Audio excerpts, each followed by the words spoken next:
protection so it for spreading. And that's actually, you see that. Anybody ever had enlarged tonsils that are swollen? Yeah, you can see those, you can feel those, and you can look in them, you know, like everyone's done that, right? They go, ah, and they look, when you do that, that's what you're looking at in the tonsils, that's what the doctor's looking for. They go, stick out your tongue and say, ah, they're specifically looking for palatine tonsils there. And if you have a strep throat, a strep infection, it's not surprising if you see pus on your tonsils. Like, so that infection can actually spread because there's no encapsulated area. This is an exposed lymphatic tissue. The appendix is another area. Appendix. It's a funny little thing, right? There's a lot of people have, for years, there's not really sure what it does. It hangs at the end of the GI tract, just kind of a dead appendage there. There is now some thought that it actually harbors some of our immune system in it to come to light if something is infected in our GI tract. Is our GI tract sterile? Do we sterilize our food before we eat it? No.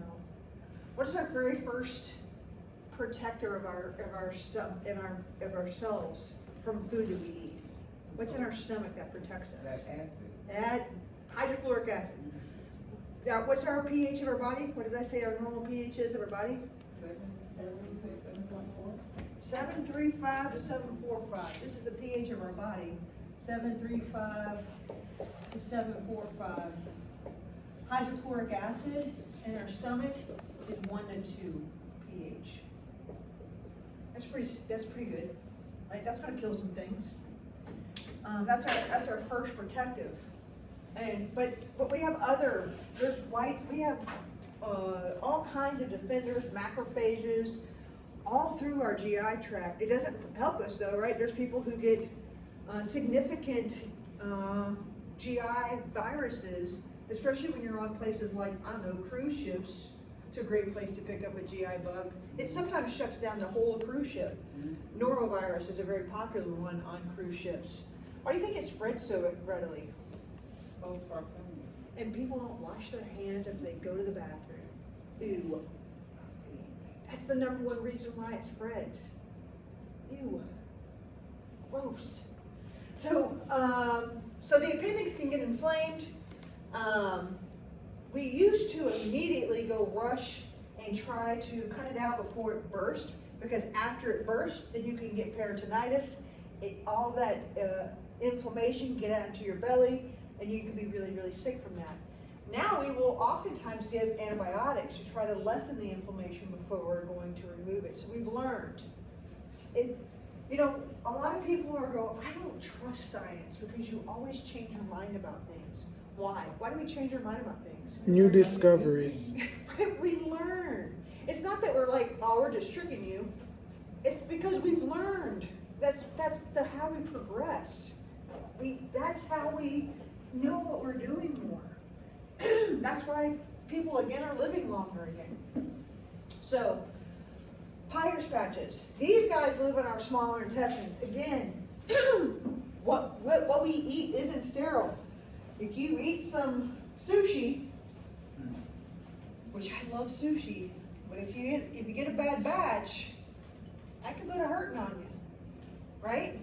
If you go somewhere and they didn't cook that chicken all the way through, salmonella is going to go through, and that's going to put a hurting on you. So you have a lot of defenses through your GI tract, but they can become overwhelmed. What is in your GI tract anyway? What do you already have in there? Bacteria. A ton of normal flora bacteria. Like in your gut, there's a ton of normal flora, and we want that bacteria to be here.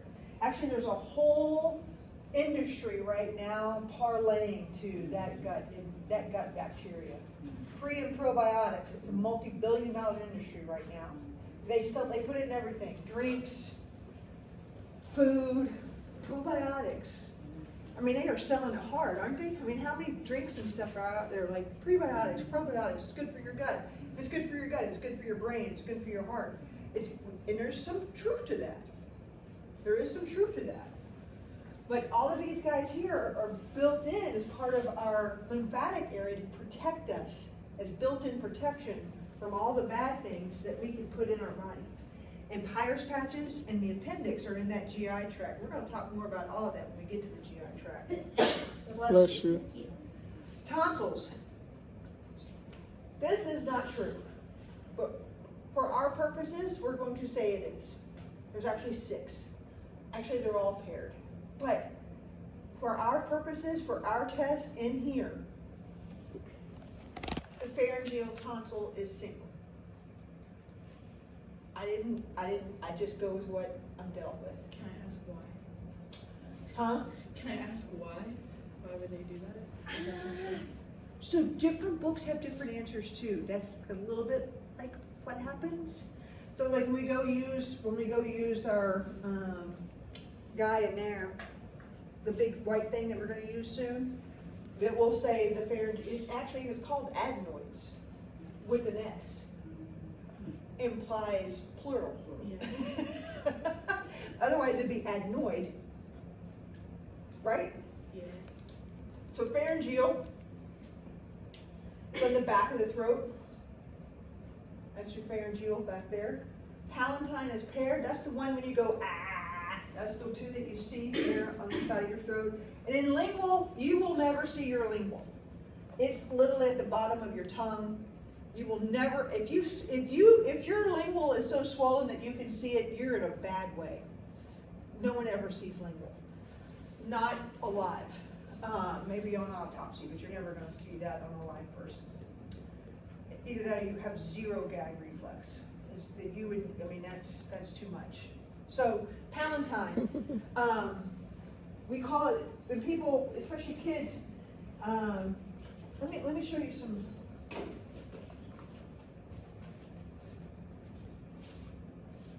Pictures of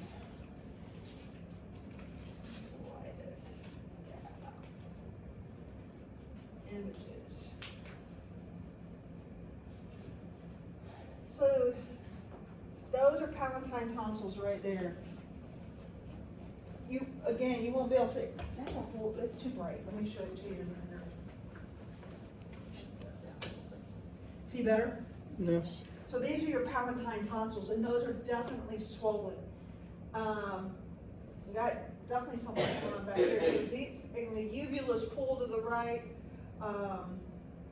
Definitely, and the tongue is white too. So there's definitely something like you're gonna swab that and see what we got going on there. There's worse ones. That one right there has got actual pus. And see how red that is? When that person swallows, it feels like glass. It feels like they're swallowing glass down the back of their throat. That's strep without even like looking at it. And there's other people who sometimes get like stones in there. So this is healthy Yeah, like tonsils. little ulcers on the side of it. When they have little white ulcers, when they have strep, you can see the little white ulcers. You can. So this is tonsil stones. So people with tonsillar stones, it can be from lack of enough saliva. So they get these hardened stones, and these smell horrible. People with tonsillar Awful. stones have horrible breath. Horrible. They pop out. It takes a really good person you learn how to breathe through your mouth and not your nose when these kinds of things happen.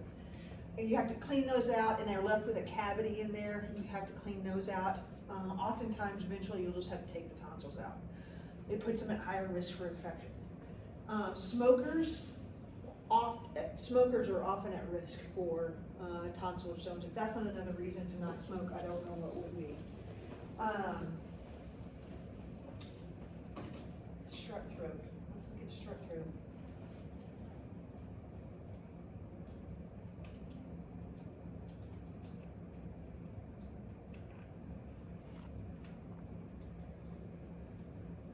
Yeah, that's a good one. All in those tonsils. And you can see it, and so the tonsils have done their job though, right? So their job is to protect the orifice from invaders. So somewhere along the way, you came in contact with streptomycin streptomyogenesis bacteria. And so the tonsils are like, I got this, let me fight it. So the pus is leftover cells from the fight. But you're gonna have to have help. And some of these tonsils will get so swollen that they'll actually come close to touching. Touching, yeah. And that's no good, especially in small children. Because small children, their nares are very narrow. And so if you close off their airway, now they're having a very difficult time to breathe. And then they'll be coming to me in the hospital because they're having stridor, they're really struggling to breathe. So tonsils are, and the only ones you can really see are the palatine. You really can't even see the adenoids unless you go in there with a scope, and that's how the doctors see the adenoids, is they look in with a scope. So very often, so it takes quite a few of these infections, and then eventually they'll decide to take those guys out.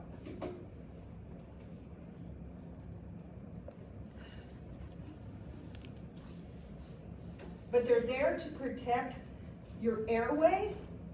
It's there to protect your stomach. Because we do both things through our mouth, right? We bring in air through our mouth, and we eat through our mouth. So that's what your tonsils are there for. Peyer's patches, again, it's in your distal small intestine. If you think about, this is where absorption is happening, and down here is where your capillaries are. So this is right before it gets into the capillaries. That fluid and everything that needs to be absorbed has to go through those Peyer's patches. So it's, again, going through security. We're going to make sure there's nothing really bad that's going through there. So you can have a GI infection, but you don't want to get septic from it. So before it gets into the bloodstream, we're going to clean it out through those Peyer's patches. You feel sick enough with a GI bug. You don't want to have it become a septic problem. MALT, mucosa-associated lymphatic tissue. Write that down, that's important. Mucosa-associated lymphatic tissue. Mucosa is any tissue that's exposed to the elements. So your mouth, your genitalia, your GI tract, respiratory tract, your alimental canal. You have MALT tissue there, which is lymphatic tissue. If it's lymphatic tissue, then it's your immune system that's going to help fight off any invaders. It's an innate immune system that's going to help fight off any invaders. It's mucosa, because your mucosa is will be able to catch it in snot, basically. Think about it that way. Traps invaders, and then it gets to play with our macrophages and those kinds of white cells. So in our mouths, we have MALT tissue. In our respiratory tract, we have MALT tissue. In our alimental canal, all the way down to our rectum, we have MALT tissue. In our reproductive tracts, especially females, we have MALT tissue. It contains lymphocytes to protect us from invaders. Sometimes those lymphocytes are actually the way that viruses come into our body, especially like HIV.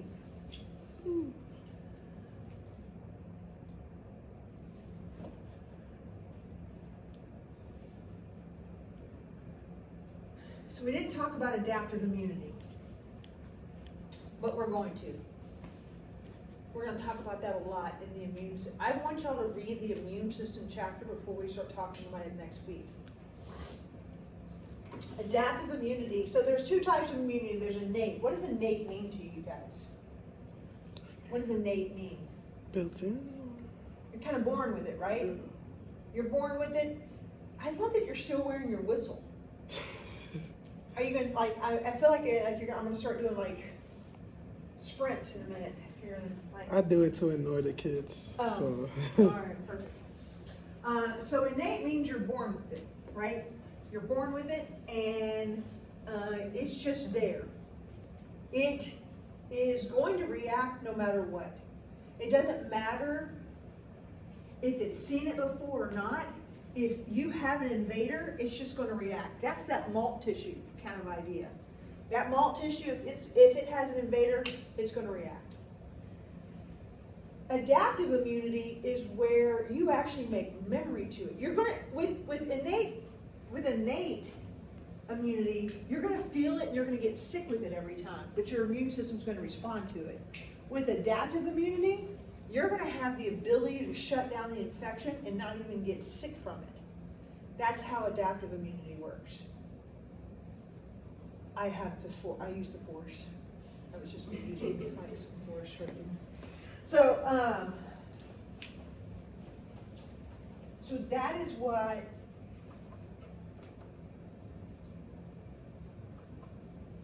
so tell me now y'all tell me what is innate immunity? You're born with it, it's gonna react no matter what. Right. But as physically, how are you gonna feel with it when your innate immunity is kicked in? Sick. Sick. You're gonna feel it. Yeah, you're gonna feel it when your innate immune system kicks in. But when your adaptive immunity kicks in, It stops it before so you feel you have sick. memory. That's when your antibodies are kicking in. Let me ask you this. What part of the lymph node makes antibody? Yeah.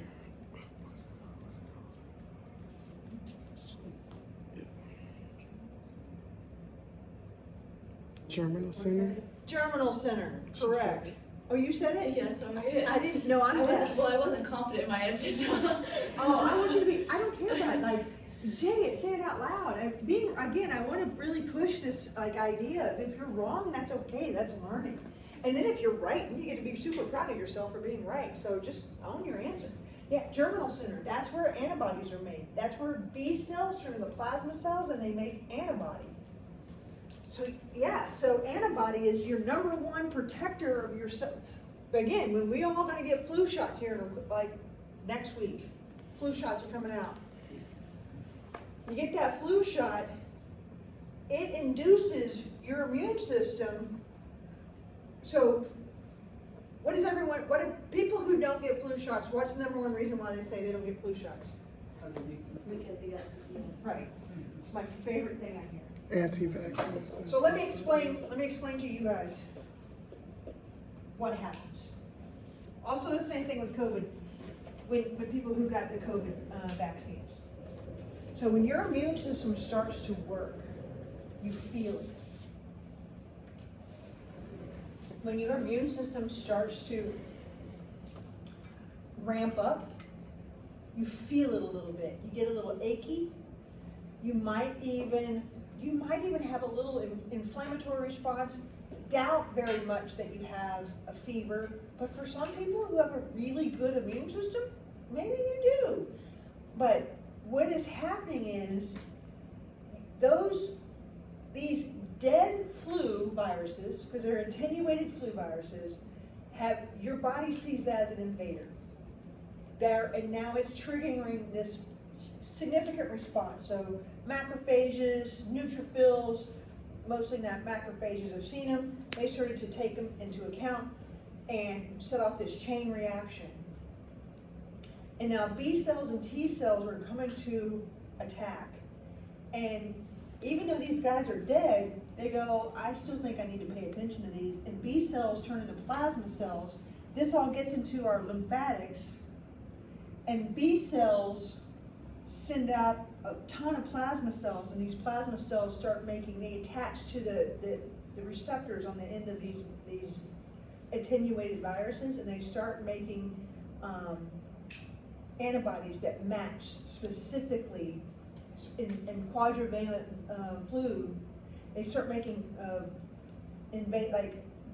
basically bullets that will kill only that virus by the millions of copies. But when your body's doing that, it can make you feel sick. It's not that the flu virus is making you sick, the flu vaccine is making you sick. It's that your body's actually doing what it's supposed to do to fight to do the thing, to make your antibodies so that the next time you're actually exposed. So actually, if you feel a little bad the next day, that means you have a very good immune system, and you should be super protected from the actual bug that you're getting the vaccine for. And I'll give you an example of that. Every single time, anybody had the hepatitis B vaccine series? Did you have a fever when you had it? I don't know. That was a long time ago. I mean, I had it before I was in nursing school, so it's like 25 years ago for me, but I remember it because every single time I got a hepatitis vaccine, I had a fever that night. Every single time. But you know what? Because I had to get retested with every school that I went into post-graduation, I had to have my titers checked. It killed me. I was never going on campus for these places. It was all online, but I still had to do it. I held immunity, and hepatitis B is one of those ones that you don't necessarily hold immunity to. I held immunity 15, 20 years later. And I know, and so it makes sense that I got that fever, because my immune system was like, I don't like that. I'm gonna make memory to it. And that very significant response was my body making antibodies to that hepatitis B. And even 20 years later, I have significant antibody to hepatitis B. I maintained immunity to it because in that strong initial reaction and that fever and that kind of malaise that I had was my indication that that vaccine was doing its job. It didn't make me sick, it made my body do its job. Does that make sense? Mm-hmm. So people who tell you, I don't get vaccines because it makes me sick, that's not true.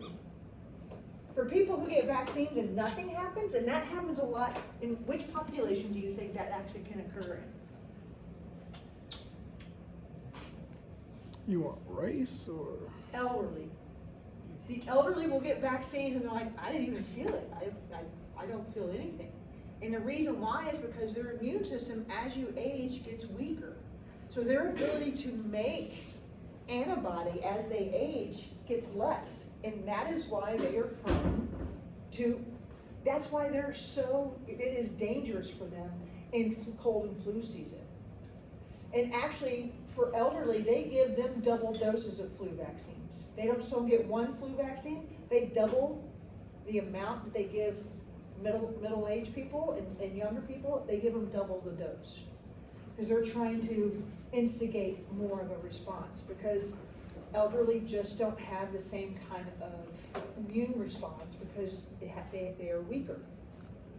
So, I mean, my mother had the COVID vaccine. She never, ever, at any point, had a response to it. Every time I had the COVID vaccine, I felt like a truck ran me over the next day. For me, that's good.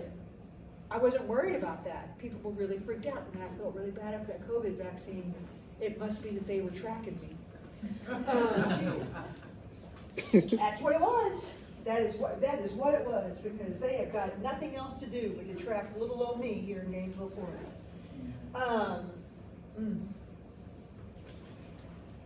I love it. So, no, it's just your immune system doing its job. That's what it is. And then the next day, and then how you help your immune system? Anybody know how you help your immune system? Drinking water, exercising. Not exercising, not that first day. After you've had vaccines, rest. That's the day you get to do Netflix on the couch. Lots of water, hydration, rest, let your body heal. Let your immune system do its job. Good nutrition. That's what it needs. Then you can go back to doing your thing. But while your immune system is using all of these extra resources to command the troops. That's why when you are sick with something, all your energy is gone. When you're sick, you notice it feels, when you feel like you've been hit by a truck, what's your energy level like? 0. You can't really get out of bed, right? That's because your immune system uses all of your excess energy for the fight. So you have to help it.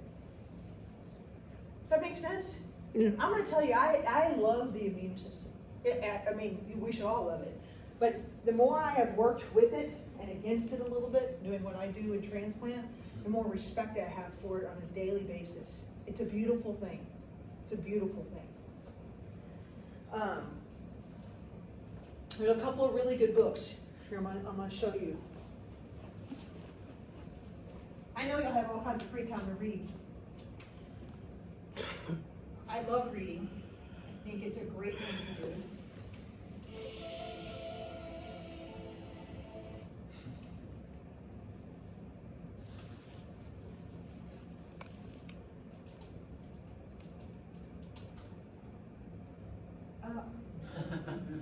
No. No. That's a cell phone book. Yes. The Song of the Cell, great, great book. Really, really recommend it. It is, oh, and they dropped it. So that's a really good book. It's very interesting. Again, no, get the audiobook for free. There you go. It's a very interesting book about, I mean, we are all, at the end of the day, we are cellular creatures, everybody is. And so this book really touches on that, and especially touches on the immune system, and it even touches on COVID in this book. And then another good one,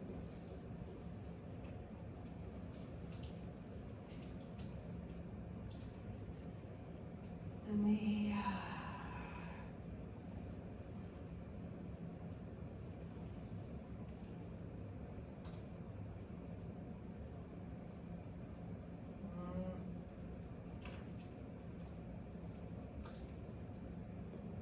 yeah, this one.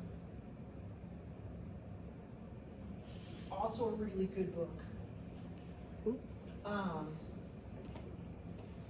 It's truly about how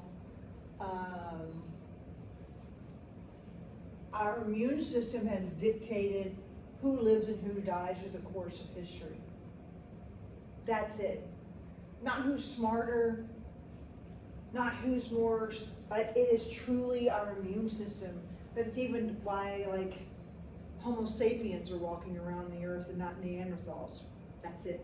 Neanderthals actually made boats and traveled across ocean water. We're not smarter than Neanderthals. They were pretty smart too.